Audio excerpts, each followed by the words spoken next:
The alien assassin watched through compound eyes as Ambassador Lee Ta-wan walked the gleaming halls of the Galactic Council station. The molecular disruptor hummed silently in its specialized appendage, calibrated perfectly for human biology. As the ambassador passed beneath the towering crystal arches, the assassin's finger tightened on the trigger. The shot was perfect, a shimmer in the air that passed straight through the ambassador's supposedly impenetrable shield. Lee Ta-wan's eyes widened in shock as the beam struck his chest. He stumbled, tried to speak, and collapsed to the polished floor. The other human delegates rushed forward with shouts of alarm, but Security Chief Kim Han knew from experience there would be no saving him. She'd seen this too many times before. Chaos erupted in the council chamber. Alien diplomats scattered in all directions, their varied anatomies creating a bizarre dance of tentacles, wings, and appendages as they fled. But Kim Han noticed something odd. None of them seemed truly surprised or disturbed. If anything, several appeared to be suppressing what could only be described as satisfaction. Back on Earth, the mood was grim. In the depths of the Emergency Response Center, Defense Director Park Jin's weathered face was cast in an eerie blue glow from the holographic displays. He stood before the assembled military and civilian leadership, replaying the attack footage for the dozenth time. 7 diplomats in 3 months, he said, his voice tight with controlled anger. Each killed in a different way. Plasma burst, quantum dissolution, temporal displacement. But always with perfect precision, always striking our most effective negotiators. Intelligence Officer Song Mei stepped forward, her cybernetic eyes whirring as they processed multiple data streams simultaneously. The silver implants at her temples pulsed with activity as she projected additional information into the air. The assassins appear unconnected at first glance, she reported. Different species, different weapons, different tactics. But I've traced their funding. All the credits flow through the same quantum-encrypted channels. Someone is coordinating this campaign against us. The assembled leaders murmured darkly. Humanity had only joined the galactic community 30 years ago, and they'd faced subtle resistance from the start. But this was different. This was open warfare conducted through proxies and assassins. "What's the Council's response?" asked one of the generals. Park Jin's laugh was bitter. "Oh, they're very concerned. Very sorry. They've offered to form a committee to investigate. In about 6 standard months. They're complicit," Song Mei stated flatly. "My analysis shows several council members' private accounts linking to those same encrypted channels. They're not just allowing this. They're helping fund it." Kim Hanna's report from the station arrived next, confirming their suspicions. The alien diplomats had offered empty condolences, but their body language, for those species that had bodies, revealed their true feelings. Relief, satisfaction, even amusement. "They think they're being clever," Park Jin said, staring at the frozen image of Ambassador Lee's final moments. "They think they can eliminate our voice in galactic affairs through these proxy attacks. That we'll eventually give up and retreat back to our solar system." He turned to face the assembled leaders, his expression hardening. "But they've made a crucial mistake. They don't understand humanity. They don't understand that we don't give up. We don't back down. And we never, ever forget." "What are you suggesting?" asked the president's representative. "I'm suggesting it's time to show them why Earth's martial history made them nervous in the first place. They want to play games with assassins. Fine. But they're about to learn that humanity wrote the book on asymmetric warfare." As if to punctuate his words, another alert flashed across the displays. An 8th diplomat had just been killed on Europa Station.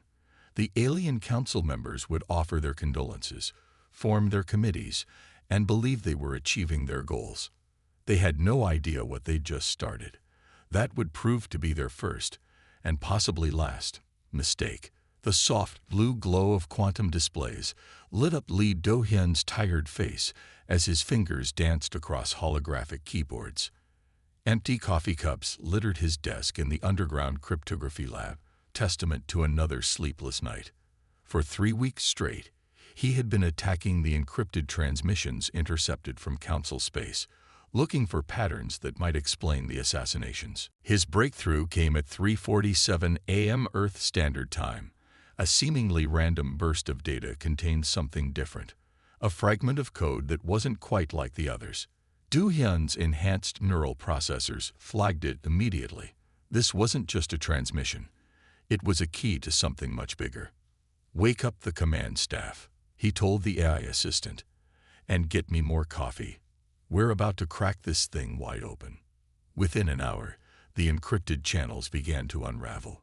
Hidden beneath layers of quantum security protocols, Du Hyun found something that made his blood run cold. Ancient documents buried in the Galactic Council's most secure archives. They weren't just dealing with assassins.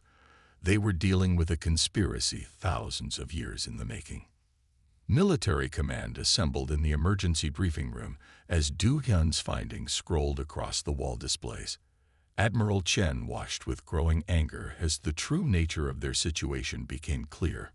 "These protocols date back to the early days of the Council," Du Hyun explained, highlighting key sections of text. "They detail specific procedures for containing what they call evolutionary volatile species. Any civilization that shows too much advancement too quickly gets marked for suppression."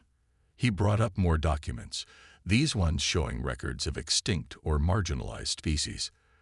The Nexeri were close to developing stable artificial gravity when their research facilities started having accidents.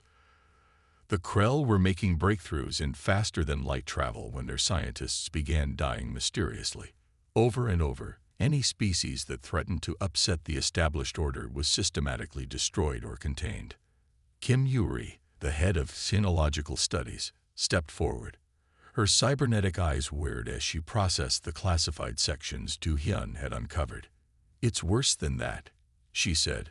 "Look at how they've labeled humanity, dangerously adaptive. They're terrified of our ability to understand and improve upon alien technology.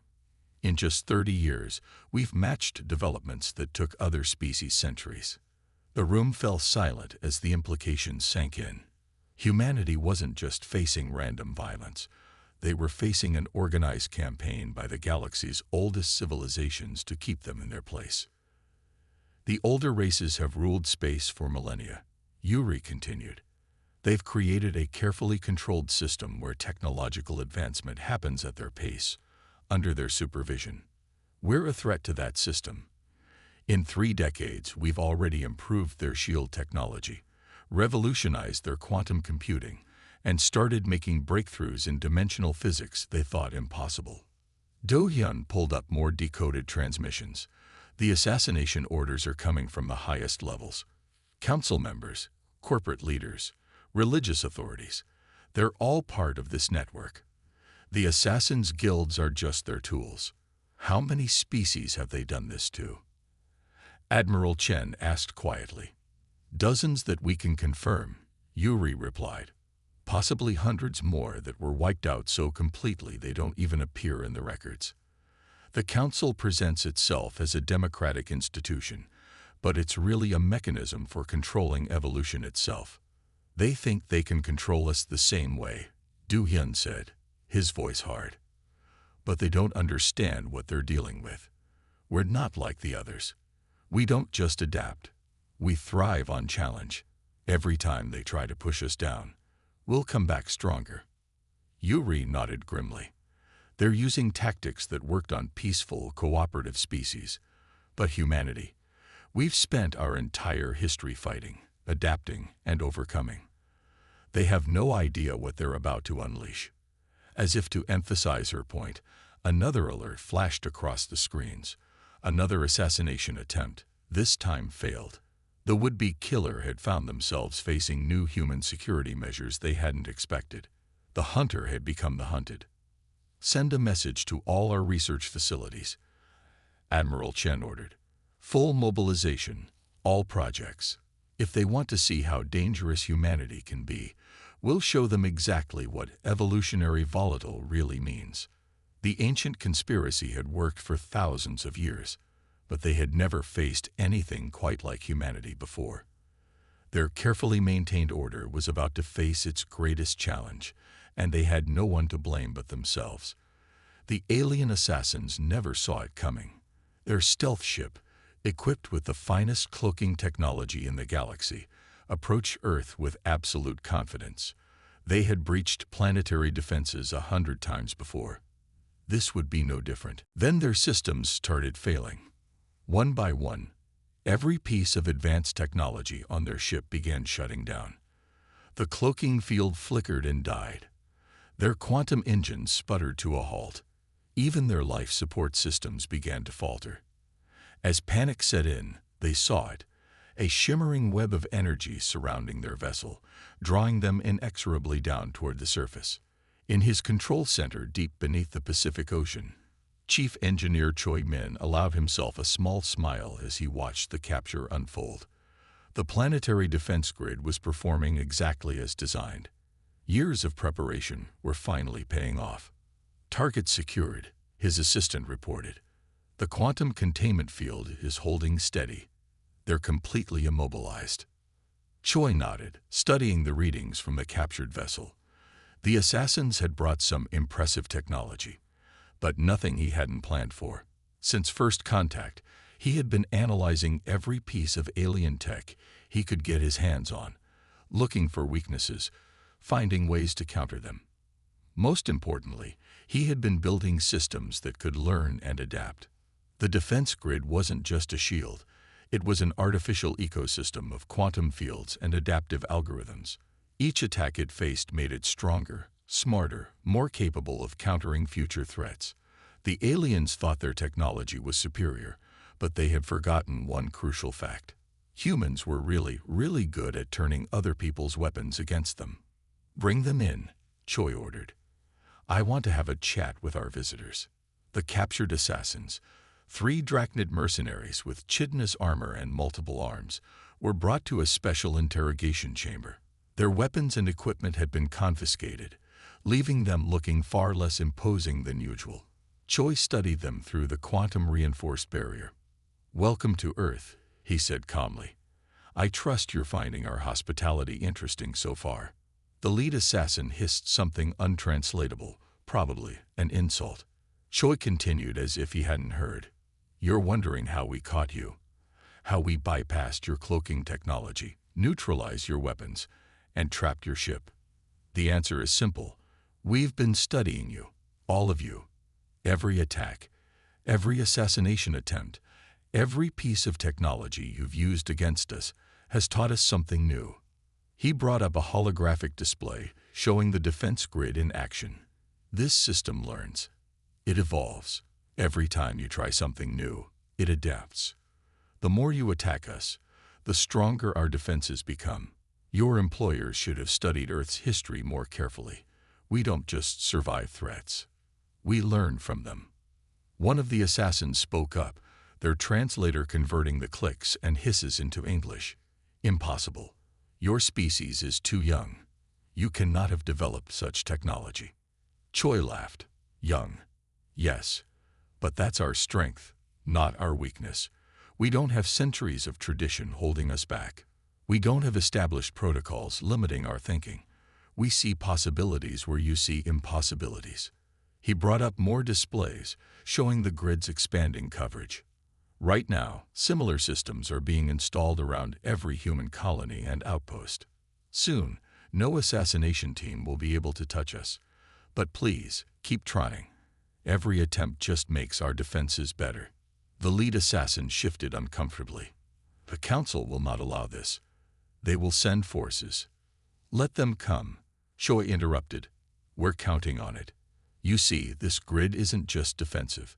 Every attack it repels teaches it new ways to strike back. Your employers wanted to contain humanity. They're about to discover they've done exactly the opposite." Warning alerts suddenly flashed across the displays. Another assassination team had just entered the solar system. Choi smiled as the grid's new offensive capabilities powered up. "If you'll excuse me," he said to the captured assassins, "I have some more guests to welcome. Don't worry. You'll have company in here soon enough." As he walked back to the control center, Choi reflected on the irony of the situation. The aliens had tried to suppress humanity's growth, but their very attempts were driving human innovation to new heights. They thought they were containing a threat. Instead, they were creating exactly what they feared most. The defense grid hummed with power, ready to catch more unwary assassins in its web. Earth wasn't just defending itself anymore. It was evolving into something the galaxy had never seen before, and it was all thanks to those who had tried to stop it. The EDS retribution hung in space like a deadly promise. Its black hull absorbed light rather than reflecting it, making the massive warship seem like a hole in reality itself. This was humanity's answer to years of attacks. The first of the Omega-class vessels, built with every piece of technology they had learned from their enemies. Captain Kang Ji-Hoo stood at the command center, his steady gaze fixed on the tactical displays. Around him, the bridge crew worked in focused silence, each aware of the historic moment they were about to create. The ship's quantum processors hummed softly, monitoring every cubic kilometer of space around them. "All systems are ready, Captain," reported his first officer. "We're detecting the stealth fleet exactly where intelligence said they would be. They think they're invisible to our sensors." Kang allowed himself a small smile. The incoming alien fleet had no idea their supposedly perfect stealth technology had been compromised months ago. They were about to learn just how far humanity had come. "Begin broadcast on all frequencies," he ordered. "Push it through every known communication channel. I want every species in the galaxy to hear this." The communications officer's fingers danced across her console. "Ready, sir. Broadcasting in 3, 2, 1. Kang drew himself up to his full height, his voice clear and unwavering as it carried across the stars. "To all entities hostile to Earth and humanity. You have attacked us without provocation, killed our diplomats, and attempted to suppress our growth. This stops now. Earth is forbidden to those who mean us harm. This is not a request. It is your final warning." He paused, letting the message sink in. "To demonstrate our resolve, we will now deal with the stealth fleet approaching the Sol system. Watch carefully. This is what happens to those who threaten humanity." "Sir," his tactical officer reported, "the enemy fleet is accelerating. They've realized they've been detected." "Perfect," Kang said. "Deploy the quantum web." The Retribution's new weapon system activated. There was no visible beam, no dramatic explosion. Instead, space itself seemed to shimmer as invisible fields of energy expanded outward. The alien fleet, thinking they were still hidden, flew right into it. One by one, their ships began to fail. Engines died. Weapons systems crashed. Life support flickered. 20 of the most advanced stealth vessels in known space reduced to drifting hulks in less than a minute. "Send the second part of the message," Kang ordered. "To the crews of the disabled vessels. You will be rescued and returned to your respective worlds. Tell your leaders what you witnessed here. Tell them that every attack against us has taught us something new. Tell them that we now possess technology they thought impossible." The bridge crew watched as rescue shuttles moved to collect the stranded alien crews. None of the ships had been destroyed. That wasn't the point of this demonstration. The point was to show that humanity could have destroyed them, but chose not to. "Final scans confirm total success," Captain reported his science officer. "The quantum web performed even better than simulations predicted. We've received confirmation that the broadcast reached every major world and station in known space." Kang nodded, studying the reactions already pouring in across diplomatic channels. Shock, disbelief, fear. The older races had never imagined humanity could develop such technology so quickly. "Send one last message," he ordered. "Make it clear and simple." He faced the broadcast pickup again. "What you have witnessed is only the beginning of our capabilities. We did not want this conflict. We came to the galaxy in peace, but you forced this response. Remember, Earth is now forbidden to those who mean us harm. There will not be another warning." As the message went out, Kang reflected on how they had reached this point. The aliens had thought they were being clever, using assassins and proxies to keep humanity down. Instead, they had forced humanity to accelerate its development, to innovate in ways they never expected. "Orders, sir," his first officer asked. "Take us home," Kang replied. "Our message has been delivered. Now we wait to see who's smart enough to heed it, and who needs a more detailed demonstration." The Retribution turned gracefully in space, its black hull still drinking in the starlight. Behind it floated the disabled alien ships, a testament to humanity's new power. The galaxy had wanted to contain humanity's growth. Instead, they had forced humanity to grow faster than anyone thought possible. And this was just the beginning. The massive alien fleet appeared at the edge of the solar system exactly as predicted. 5,000 warships from the eldest races of the Galactic Alliance, each one representing centuries of advanced technology. They had come to put the upstart humans in their place once and for all. Moon Base Commander Yun Hao watched them approach from her command center deep within the lunar crust. The holographic display showed the enemy fleet spreading out in attack formation, confident in their overwhelming numbers. Her lips curved into a slight smile. "They actually brought their entire fleet," she said to her staff, "just as we hoped they would." The alien ships moved with practiced precision, their formation designed to counter any known defense system. Their leaders had spent months planning this assault, determining the perfect strategy to overwhelm Earth's surprisingly advanced technology. But they had made one crucial mistake. They thought they knew everything humanity was capable of. "Enemy fleet entering optimal range," reported her tactical officer. "They're charging weapons." Ha nodded calmly. "Send the standard warning. Give them one chance to retreat." The message went out. "This is Moon Base Command to approaching fleet. You are entering restricted space. Withdraw immediately or face consequences." The aliens' response came quickly, a barrage of energy weapons that lit up space like artificial stars. Their beams converged on Earth's orbital defenses, expecting to overwhelm them through sheer firepower. Instead, the attacks simply vanished. "Quantum sinks functioning perfectly," reported her defense officer. "We're absorbing 100% of their energy output and redirecting it to our storage banks. Power levels are rising exactly as calculated." The alien fleet paused, clearly confused by this impossibility. They had expected Earth's defenses to be strong, but not to simply ignore their most powerful weapons. "They're launching their second wave," Tactical reported, "deploying temporal disruptors and dimensional shredders." "Now they're getting serious," Hess said. "Show them why that was a mistake. Activate the mirror arrays." Around the moon, hidden installations powered up. The aliens' own weapons fire was caught, amplified, and reflected back at them with devastating precision. Ships began exploding as they were hit by enhanced versions of their own attacks. "Send the battle command to all Earth forces," Hay ordered. "Execute Operation Pushback." Human ships emerged from hidden docks across the solar system. Not the simple vessels the aliens were familiar with, but advanced warships incorporating every piece of technology humanity had reverse-engineered from their attackers over the years. "Enemy fleet is attempting to regroup," Tactical reported.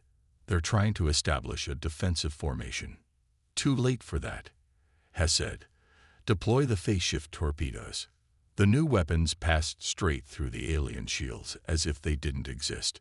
Ships began disappearing from tactical displays as the torpedoes phased them partially out of normal space, leaving their crews alive but completely helpless. "All stations, this is Commander Ha," she broadcast to the human fleet.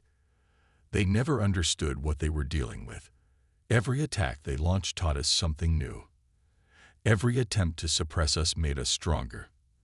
Evolution isn't just our past, it's our constant state of being. The battle, if it could even be called that, lasted less than an hour. When it was over, the mighty Galactic Alliance fleet hung helpless in space, their crews watching in shock as human ships moved among them, with technology they had thought impossible. "Send word to Earth Command," Hay ordered. "The threat has been neutralized. and send this message to the enemy flagship. This was just our defense force. Would you like to see our actual military capabilities?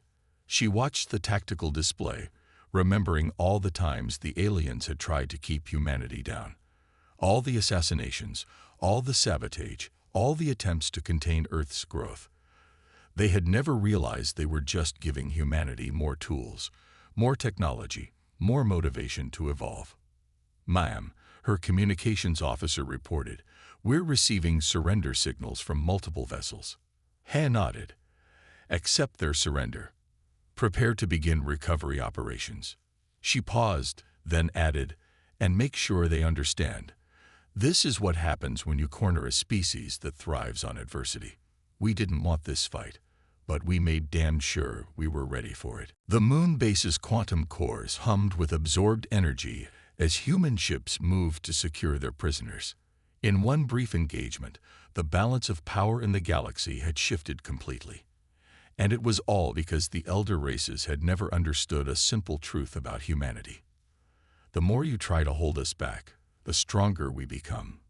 The black ships of Earth's Special Operations Fleet materialized in orbit around Nexus Prime, the infamous homeworld of the galaxy's most feared assassination guild. Admiral Nam Su stood on the bridge of his flagship, watching as the planet's defensive systems tried and failed to detect his vessels. Another gift from their failed attacks on Earth, he mused quietly. They taught us how to bypass their best security measures. The planet below was a fortress, home to killers who had terrorized the galaxy for millennia. Their gleaming towers housed training facilities, weapons development labs, and planning centers for countless assassinations. They had thought themselves untouchable. "All ships in position," reported his tactical officer. "Ground teams ready for deployment." Nam nodded. "Begin Operation Cleanup. Remember, precision strikes only. We're here to dismantle their organization, not destroy their civilization." The attack began without warning. Human strike teams, using technology reverse-engineered from a dozen failed assassination attempts, bypassed the Guild's legendary defenses. They struck key facilities simultaneously, using the Guild's own tactics against them. In his private chambers, the Guild Master watched in horror as report after report came in. Training centers neutralized. Weapons caches seized. Command networks shut down. The humans weren't just attacking. They were systematically dismantling everything the Guild had built. "Impossible," he whispered. "We're the best in the galaxy." "How are they doing this?" His answer came as the doors to his supposedly impregnable sanctuary slid open. Admiral Nam Su walked in, flanked by Special Forces operators. "Hello, Guildmaster," Nam said calmly. "We need to talk about the future." The alien assassin leader reached for a hidden weapon, but found his muscles wouldn't respond. Another human innovation. Targeted paralysis fields. "You're probably wondering how we did this," Nam continued, taking a seat across from his captive. "The answer is simple. You taught us. Every assassin you sent to Earth showed us something new. Every failed attempt gave us more insight into your methods." He gestured, and holographic displays showed similar operations unfolding across the galaxy. Other assassination guilds being systematically dismantled by human forces. "But here's what's really important," Nam said. "We're not doing this for revenge. We're doing this because we found your records. We know about all the species you've helped suppress over the centuries. All the civilizations that were emerging, growing, until they suddenly suffered unfortunate accidents." The Guild Master's compound eyes widened as he realized what Nam was saying. "That's right," Nam confirmed. "We're not just fighting for Earth anymore. We're fighting for every species they paid you to keep down. The Nexari, the Krell, all of them. This ends with us." He stood, looking out at the Guild city through the panoramic windows. "Your organization is finished, but we're not here to destroy you. We're here to offer you a choice." "What? What choice?" the Guild Master managed to ask through the paralysis field. "Join us. Help us identify everyone involved in suppressing emerging species. Help us protect those who need protection. Your skills can serve a better purpose." Around the planet, similar conversations were happening as other guild leaders were captured. Some resisted. Many, seeing the futility of fighting against humanity's new capabilities, chose to cooperate. The old order is ending, Nam explained to his prisoner. The elder races can't maintain their control through fear anymore. It's time for a galaxy where species are free to grow, to evolve, to reach their full potential. He tapped a command into his wrist computer, and the paralysis field faded. The guild master could move again, but made no hostile moves. He had seen enough to understand the situation. And if we refuse? He asked quietly. Nam's expression hardened slightly. Then you'll be contained, humanely but permanently. We've learned a lot about containment from studying the elder race's methods, but we prefer not to use those skills. Outside, human ships continued their precise operation, targeting only military and assassination-related facilities. No civilian casualties, no collateral damage, just surgical removal of the capacity to harm others. You're not giving us much choice, the guild master observed. More choice than you gave your victims, Nam replied. But yes, the age of assassination guilds is over. The only question is whether you want to be part of building something better. As the day ended, the most feared assassination guild in the galaxy had been completely neutralized. Similar reports came in from across known space as other human task forces completed their missions. A new order was rising, and it would be built on protection rather than fear. The revolution wasn't just about humanity anymore. It was about ensuring that no species would ever again be held back from achieving its potential. The galaxy was changing, one precision strike at a time. Ambassador Shin Era felt the weight of history as she walked through the transformed halls of the Galactic Council. Gone were the crystalline arches where her predecessor had fallen. The chamber had been rebuilt, its new architecture incorporating designs from 100 worlds. This was where it had all begun, and this was where the future would be shaped. Representatives from newly liberated species filled the seats that had once been reserved for the elder races alone. The Nexeri, their gravity manipulation technology now fully developed, floated serenely beside the Krell, whose faster-than-light innovations were revolutionizing space travel. Species that had been suppressed for centuries were finally taking their rightful place among the stars. 1 year had passed since the first assassination that had changed everything. The elder races still held their seats, but their absolute authority had been broken. They watched with a mixture of resignation and growing acceptance as Era approached the speaker's podium. "Look around you," she began, her voice carrying to every corner of the chamber. "Look at what we've achieved in just 1 year, not through violence, not through suppression, but through cooperation and mutual growth." The displays behind her showed images from across the galaxy. Former assassination guild facilities transformed into research centers. Hidden weapons caches converted to technological archives. The tools of suppression repurposed for advancement. "You feared us because we represent change," Era continued, meeting the eyes of both elder and younger representatives. "You tried to contain us because we challenged your carefully ordered system. But change isn't something to fear, it's something to embrace." She gestured to the Nexeri delegation. "Your gravity drives are already improving space station design."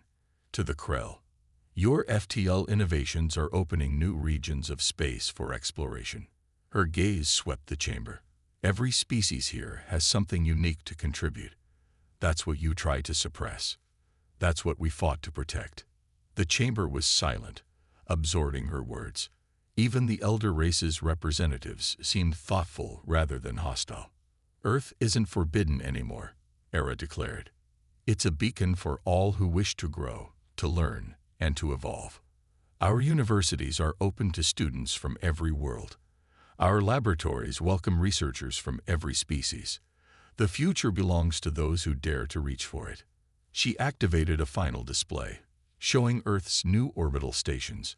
Where there had once been purely military installations, now there were massive research facilities, cultural exchange centers, and diplomatic compounds. "The assassins' guilds are gone," she said. Their skills and resources have been redirected to protecting emerging civilizations. The protocols of suppression have been replaced with laws that guarantee the right to develop, to innovate, to reach for the stars without fear.